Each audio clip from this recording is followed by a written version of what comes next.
What's up, guys? We're back, episode 6 of $1 Million Builds. I'm back from Maui. We're making some great progress. As you can see, we'll talk about all the progress that we've made in terms of the wall itself back there, a lot of the excavation and the drainage. But before we get into all that, I gotta give you an update on our mysterious water line issue that's caused a lot of problems. So let's go check it out down here and I'll show you where the water line was. All right, so you guys remember last time we had this mysterious water line. Basically, we laid a new one that ran right up the driveway here. But the root of the water line is at the water meter. You can see that there's a new attachment onto that meter. Well, the problem is that normally with a meter like that and you have a water line, the water line shoots straight out. The old owners replaced the water line without a permit, so there was no record of any sort of permit on county records or with the city. And basically what they did is they rerouted a water line that came in back here, came around the front of the box and tied in right here. So when the excavators dug, they didn't find where the connection point was to the old galvanized line that was still in place that ran all the way straight up here on our property. So we basically severed a galvanized line. The excavator actually cut it in the box, but then when they excavated, they thought that they were just pulling up the galvanized line that ran straight up here on our property outside of the access easement. Well, the reality is that it came out of the box, it took a hard left turn, and then it went back, and then it went towards the driveway. And so long story short is we ended up digging up this whole thing and we found it. We reconnected it. So the guys up there have water, but the guy up there, it's been a friction-filled ordeal, to be honest with you. And he hit me with a giant invoice saying that I'm responsible for a lack of work that couldn't happen and his time. And he gave me like a $10,000 bill. So I don't know where that's gonna end up. He gave it to me. I told him to go shove it up as you know what. In a nicer way, I guess. I talked to the owner, who seems like a decent guy, but he hired the general contractor, and they basically are blaming 3 weeks of lost work on the fact that they didn't have water, even though they didn't need water to do any of the trades that they were doing up there. So basically, they were trying to use me as a way to make up ground because the GC that's up there is behind schedule and over budget, and he wanted to try and pin that on me, and I said, that ain't gonna happen, brother. But anyway, we've got it solved at this point. As far as dealing with that goes, if he pushes it, unfortunately, we're in a state here where a contractor can file a construction lien or a contractor's lien against any property, right? And so he could go and try and lien this property here.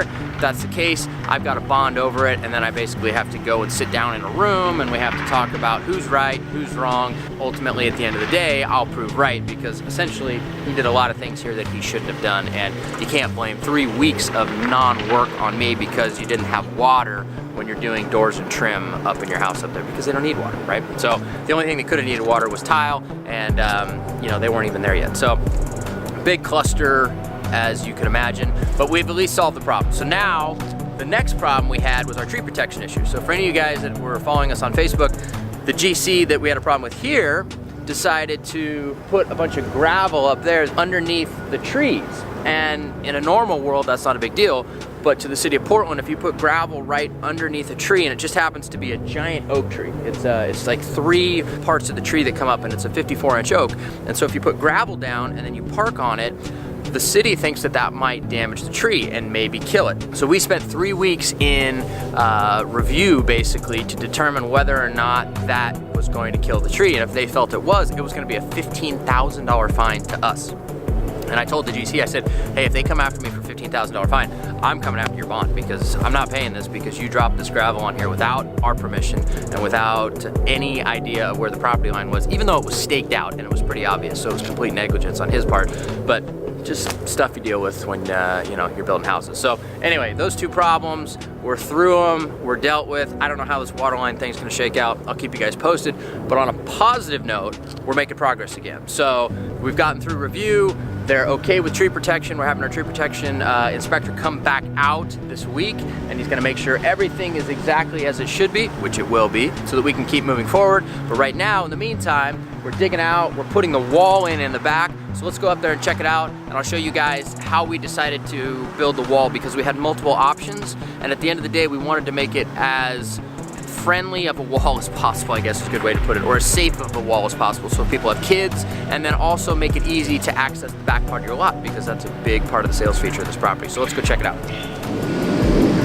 All right, so we're sitting in here. This is where the first of 2 or 3 retaining walls are gonna go. We basically, on the edges here, as you kind of go around, it tapers. So here we'll have one wall and that'll be the end of it. As you can see here, that's where we start a second one. But the way it works with the city of Portland is that you can have 4-foot tall walls. And if you have 4-foot tall walls, you don't have to go through the city approval process of engineering, special inspections, things like that. Now, we're having them engineered, we're having geotechs on site as we put them together to make sure everything's done right, but you don't have to go through the city's ridiculous process, which takes months, really, to get through. And so what we decided to do is do multiple walls for that reason, but also the original wall, it was about 8-9 feet tall.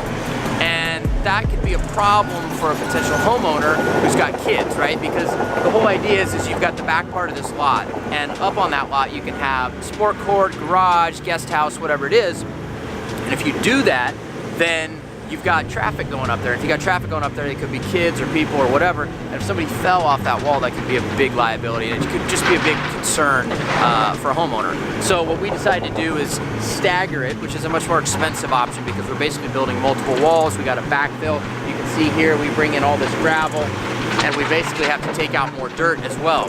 And so we're doing multiple walls. Right now we've got 2 going in. We'll probably have a 3rd one that's about 2 feet high in the highest point. So it'll go 1st wall, 2nd wall, 3rd wall. But on all these walls, you'll see this. We basically throw this drain rock down here in the bottom, and it comes out, and you've got this drain pipe.